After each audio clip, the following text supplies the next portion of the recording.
আমরা ঘরে যতটুকু পারবো, যেমন আমরা হচ্ছে গিয়ে যদি হাঁস মুরগির ঘরে যদি কেউ পালে সেখান থেকে সে তার ডিমের নিশ্চয়তা করতে পারছে, তাই না? হ্যাঁ, রেগুলার কিন্তু খাওয়া হচ্ছে না এবং পাওয়াও যায় না, এবং গলগণ্ড রোধ হোক এবং থাইরয়েড সমস্যার রোধ হোক, এগুলোতে কিন্তু কাজ করছে।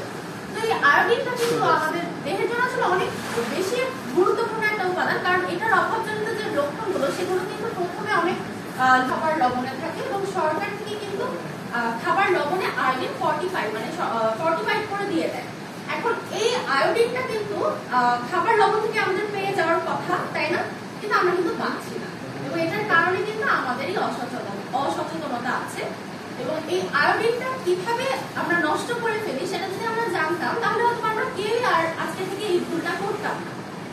আয়োডিনটা আমাদের একদম ছোট বয়স থেকে শিশুদের কি মানসিক বিকাশটা তৈরি করতে সাহায্য করে, এবং সেই ক্ষেত্রে যেটা দেখা যায় যে ছোট থেকে যে শিশুর মানসিক বিকাশ সম্পন্ন হচ্ছে, সে বড় হচ্ছে, বেড়ে হচ্ছে, একটা সময় সে স্কুলে যাচ্ছে, পড়াশোনা করছে, সবকিছুই কিন্তু তার সেই মানসিক বিকাশের উপর নির্ভর করছে। এবং সে যখন তার সেই মানসিক বিকাশ যদি কোনোভাবে বাধাগ্রস্ত হয়, তখন কিন্তু সে পিছিয়ে পড়ছে, সে হয়তো বা অন্যদের তুলনায় পিছনে পড়ে গেল, সে হয়তো বা অন্যদের মতো পড়াশোনায় পারদর্শী হয়ে উঠলো না, এরকম নানান কারণ থাকে। আমরা কিন্তু তখন সেই শিক্ষার্থীকেই দোষ দিই যে ও কেন পড়া পারছে না, বা যার সন্তান সে হয়তো বলে তুই কেন পড়া পারিস না, তাই না? এরকম একটা ব্যাপার চলে আসে। কিন্তু এই যে আয়োডিনটা, যেটা কিনা আমাদের মেধা বিকাশের জন্য দরকার, মানসিক বিকাশের জন্য দরকার, সেটা কিন্তু এই যে খাবার লবণ থেকে যেটা আমাদের পাওয়ার কথা আমরা কিন্তু নষ্ট করে ফেলছি। কারণ কি, আমরা হয়তো রান্নার সময় আমাদের লবণটাকে চুলার পাশেই রেখে দিচ্ছি। ম্যাক্সিমাম কিন্তু আমরা তাই করি, তাই না? যে খাবার লবণটা কিন্তু তাপের পাশেই আমরা রেখে দেই, এইভাবে যে চুলার কাছে থাকলে সবগুলোতে এটা ব্যবহার করতে হয়, তাহলে আমি কি করবো, এটা হচ্ছে কি সবগুলোতে আমার জন্য সুবিধা, আমি ব্যবহার করছি হাতের কাছে রেখে। কিন্তু আয়োডিন কিন্তু একটা উদ্বায়ী পদার্থ, এবং এটা কিন্তু ন্যাপথলিনের মতো বাষ্পীভূত হয়ে যায়, সরাসরি তাকে বাষ্পীভূত হয়ে যায়। খাবার লবণ কিনে আনার পরে যদি সেই খাবার লবণের সাথে একটু ভাত চটকে ওটার মধ্যে একটু লেবু দিয়ে আমরা পরীক্ষা করি, আমরা দেখবো যে সেটা একটু নীলচে বর্ণ ধারণ করছে, তার মানে সেখানে আয়োডিন আছে।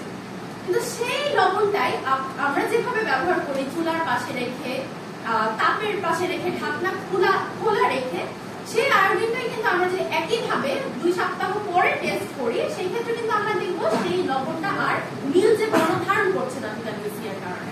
এবং এটার কারণ কি, আমার লবণে থাকা যে আয়োডিনটা ছিল সেটা একটা উদ্বায়ী পদার্থ ছিল, এবং সেটা কিন্তু তাপের কারণে বাষ্পীভূত হয়ে গিয়েছে, এবং আমরা অনেক সময় সেই লবণের মুখটা খোলা রাখি, এবং সেখান থেকে কি হয়, সেটা বাষ্পীভূত হয়ে সেটা বাতাসে মিলিয়ে যায়, এবং আমার লবণ কিন্তু আর লবণ থাকে না, বা লবণের কিন্তু আর আয়োডিন থাকে না। আমরা শুধু স্বাদের জন্য সেই লবণটা আমাদের রান্নায় ব্যবহার করছি, কিন্তু আমাদের কিন্তু সেই যে শিশুদের ক্ষেত্রে যে আয়োডিনের ঘাটতিটা সেটা কিন্তু থেকেই যাচ্ছে। এবং এটার কারণে কিশোরীদের কিন্তু একটা খুবই কমন সমস্যা দেখা যায় এখন, থাইরয়েডের প্রবলেম। থাইরয়েড জনিত, থাইরয়েড হরমোনের ইমব্যালেন্স জনিত অনেক সমস্যা দেখা যায়, সেগুলো কিন্তু আমাদের এই সচেতনতা থেকেই কিন্তু শুরু হয়। তো এরপরে যদি আমরা আসি যে কোন খাবারে কি কি উপাদান পাওয়া যায়,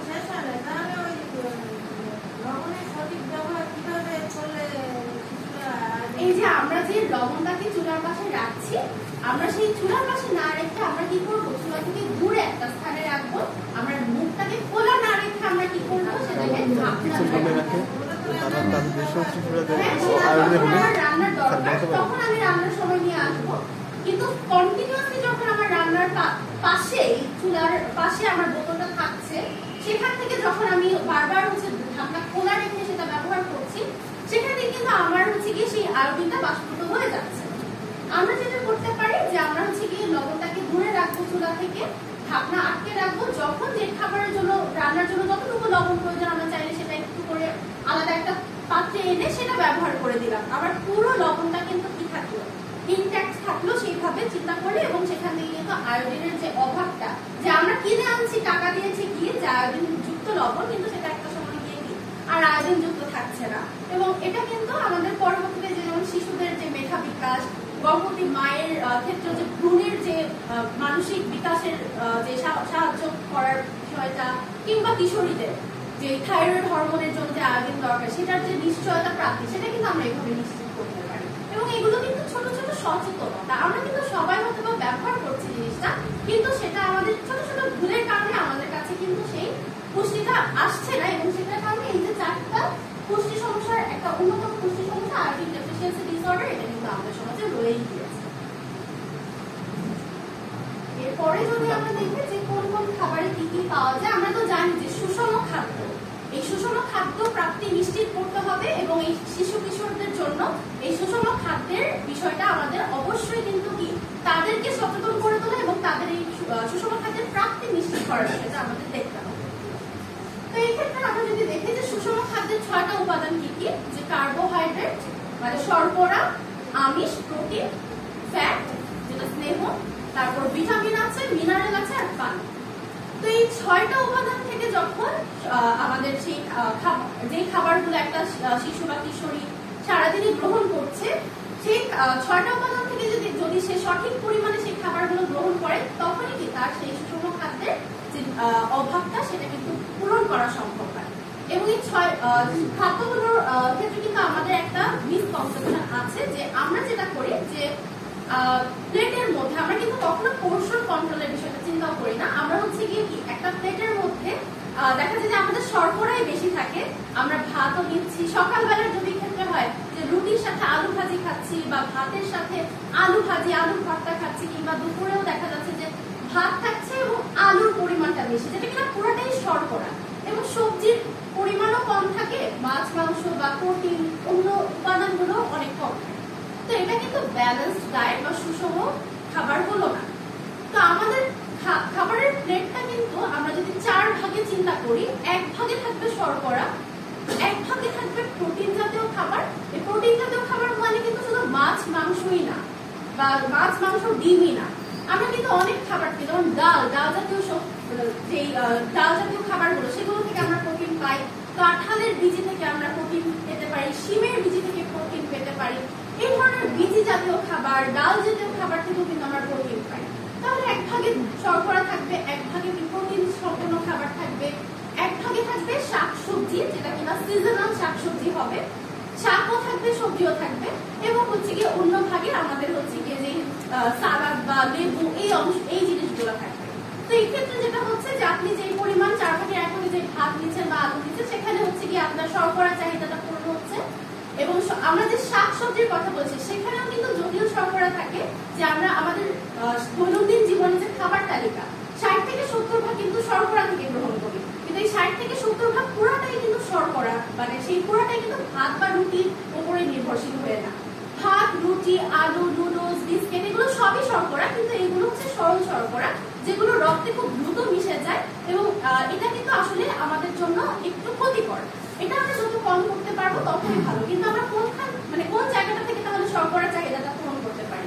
আমরা সেইখানে জটিল শর্করা, যেরকম শাক সবজিতে যে আঁশটা আছে, সেটাই কিন্তু আসলে জটিল শর্করা। তো আমরা আমাদের খাবার তালিকায় যদি প্রতিদিন শাকটা, যেটা আমাদের কি এই যে এই স্কুল গার্ডেনে হতে পারে, বা আমাদের যে হোম গার্ডেন সেটাতে হতে পারে, সেখান থেকে যদি নিশ্চিত করতে পারি, বা মৌসুমী যে সবজিটা সেখান থেকে যদি নিশ্চিত করতে পারি, আমাদের কিন্তু সেই শর্করা চাহিদাটাও পূরণ হয়, এবং সরল শর্করা জটিল শর্করা মিলে মিশে আমরা কিন্তু সঠিক যেই পুষ্টি উপাদানটা দরকার সেটার প্রাপ্তি নিশ্চিত করতে পারি। আর এরপরে যেটা ভিটামিন এবং মিনারেল, এটার জন্য কিন্তু আমাদের কোনো দামি খাবারের উপরে নির্ভরশীল হতে হবে না, যে শুধু আপেল আর কমলাতেই যে ভিটামিন মিনারেলস আছে তা কিন্তু না। আমাদের হাতের কাছে থাকা যত রকমের সিজনাল শাকসবজি, ফলমূল আছে, সেটা যদি আমরা প্রতিদিন গ্রহণ করি, সেখান থেকে কিন্তু আমরা ভিটামিন এবং মিনারেল পাবো। যেমন একটা আপেল থেকে আমরা যতটুকু আয়রন পাই, তার থেকে কয়েক গুণ বেশি আয়রন আমরা একটা পেয়ারা থেকে কিন্তু পাই। আমরা একটা কমলা থেকে যতটুকু ভিটামিন সি পাই, তার থেকে আরো কয়েক গুণ বেশি ভিটামিন সি কিন্তু সেই পেয়ারা থেকেই পাই। পেয়ারায় কিন্তু আমলকির চেয়েও বেশি ভিটামিন সি থাকে, তাই না? তাহলে আমাদের স্কুলগুলোতে যদি একটা এরকম মৌসুমী ফলের গাছ থাকে, বা কয়েকটা মৌসুমী ফলের গাছ থাকে, বাগানের মতন থাকে, সেখান থেকে যদি আমরা আমাদের সেই শিক্ষার্থীদের প্রথমে আমরা তো পুরো তার পরিবারের জন্য বা তার সম্পূর্ণ চাহিদা তো আমরা সেখান থেকে যোগান দিতে পারবো না, কিন্তু এটাই একটা প্র্যাকটিস, যে আমরা দেখাচ্ছি তাদের মধ্যে এই সচেতনতা বোধটা ঢুকিয়ে দিচ্ছি, তারাও তাদের বাড়িতে সেই প্র্যাকটিস করবে, এবং কি তারা তাদের যে পুষ্টিটা তারা যতটুকু পারে যে কম খরচে এবং কম অর্থ ব্যয় করে তারা হচ্ছে কি সেই পুষ্টিটাকে নিশ্চিত করতে, সেটা কিন্তু তারা প্রকৃতি থেকে এবং সিজনাল খাবার থেকে কিন্তু পেয়ে যাচ্ছে।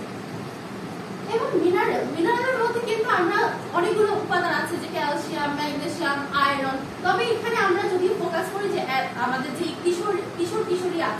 তাদের জন্য যে যতটুকু যে আয়রনের দরকার বা হচ্ছে কি ক্যালসিয়ামের দরকার, সেটা কিন্তু একইভাবে আমরা যে ডাল, আমাদের যে মৌসুমী ফলমূল আছে, আয়রনের ক্ষেত্রে আমরা যেরকম কিছু কিছু বিষয় আছে, যেরকম আমরা খেজুর থেকেও কিন্তু অনেক আয়রন পেতে পারি, কিসমিস থেকেও কিন্তু অনেক আয়রন পেতে পারি। ঠিক আছে, ওইটা শুধু যে প্রাণীজ উৎসে নির্ভর করতে হবে এমন না, তবে প্রাণীজ উৎস আমাদের যেরকম দরকার উদ্ভিজ উৎস থেকেও আমরা কিন্তু সেই ঘাটতিটাকে পূরণ করতে পারবো।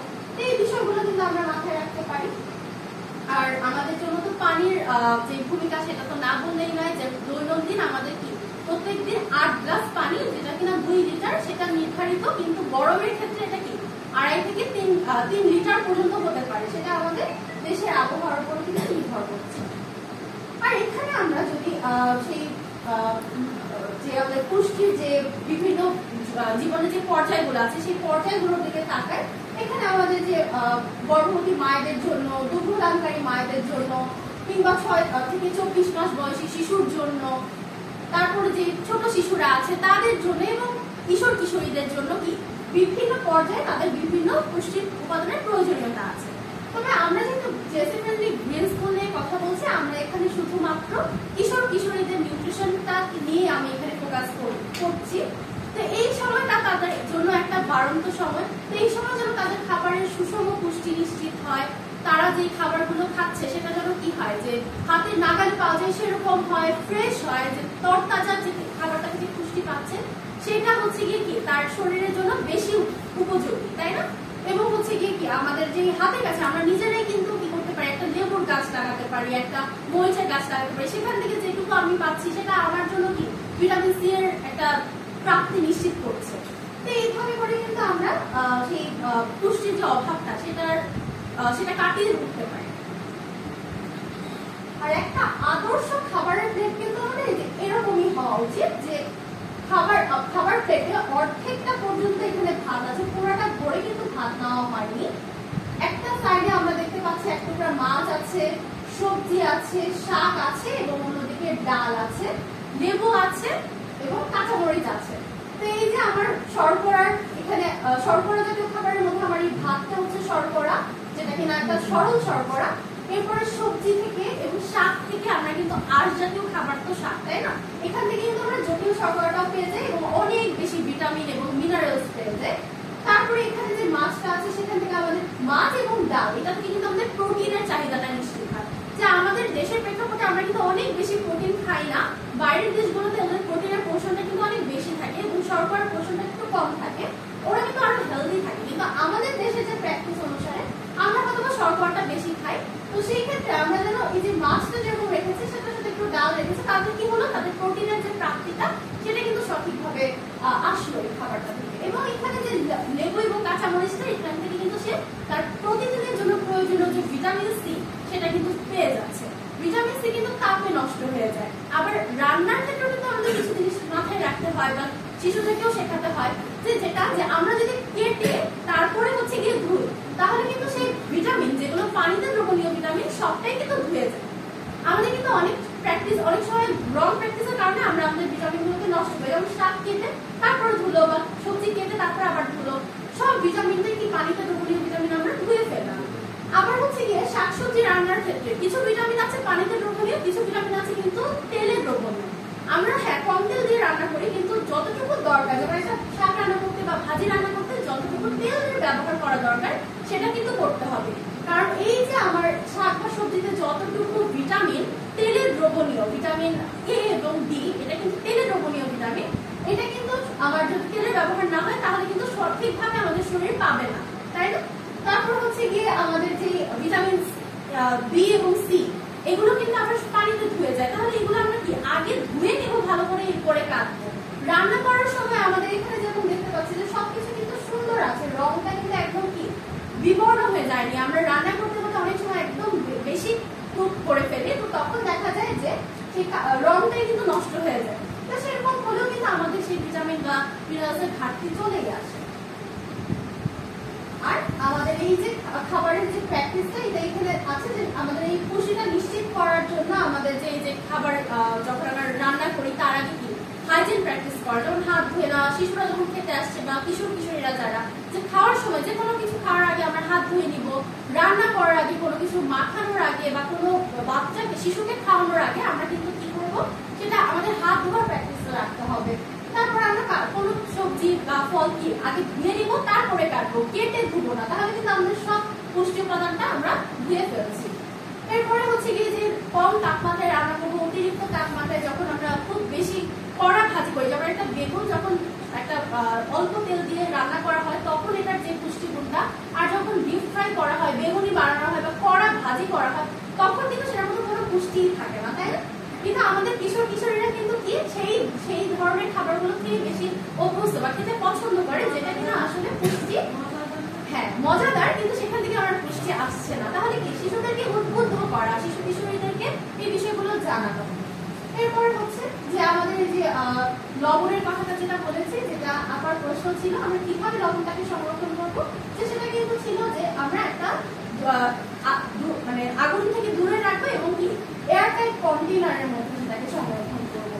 এবং যে শাকসবজি যেগুলো হচ্ছে গিয়ে আমাদের ভিটামিন এ আছে, যেমন গাঢ় সবুজ শাকসবজি এবং কালারফুল যেরকম গাজর, মিষ্টি কুমড়া, এই ধরনের শাকসবজি রান্নার সময় আমরা তেল ব্যবহার করবো, যাতে করে সেখানে থাকা ভিটামিন এটা আমাদের তেলে দ্রুত হয়ে আমাদের শরীরে কাজে দেয়। এবং অবশ্যই খাবার রান্না করেছি, খাবারটা ঢেকে রাখতে হবে, কারণ মশা মাছি থেকে শুরু করে ধুলাবালি পর্যন্ত অনেক রকমের কি রোগ জীবাণু আমাদের সেই খোলা খাবার থেকে ছড়াতে পারে। তাই জন্য আমাদের দেখতে হবে যে আমার খাবারটা কি প্রপারলি হাইজিন মেনটেন করে হচ্ছে কিনা। তাহলে এই বিষয়গুলো যদি আমরা দেখি, তো তাহলে কিন্তু আমাদের যে পুষ্টি সংক্রান্ত যে অসুবিধাগুলো হয়ে থাকে সেগুলো কিন্তু আমরা কাটিয়ে উঠতে পারবো। এবং এটার মূল লক্ষ্যটাই কিন্তু কি এই সচেতনতা বৃদ্ধি করা। শিশু কিশোরীরা যখন সচেতন হবে, তারা যখন তাদের স্কুল থেকে যে এই ছোট ছোট প্র্যাকটিস গুলো শিখবে, যে কিভাবে আমরা আমাদের প্রয়োজনটা আমাদের আঙিনা থেকে পূরণ করতে পারি, কিভাবে আমরা সঠিক ব্যবহার করে এগুলোর প্রাপ্তি নিশ্চিত করতে পারি, তখনই কিন্তু একটা মানে সুন্দর জেসি ফ্রেন্ডলি স্কুল তাদের উপহার দেওয়া সম্ভব হবে। তাহলে আমার এই সেশনটা আজকে এতটুকু ছিল, আর সবাইকে ধন্যবাদ আমার সেশনটা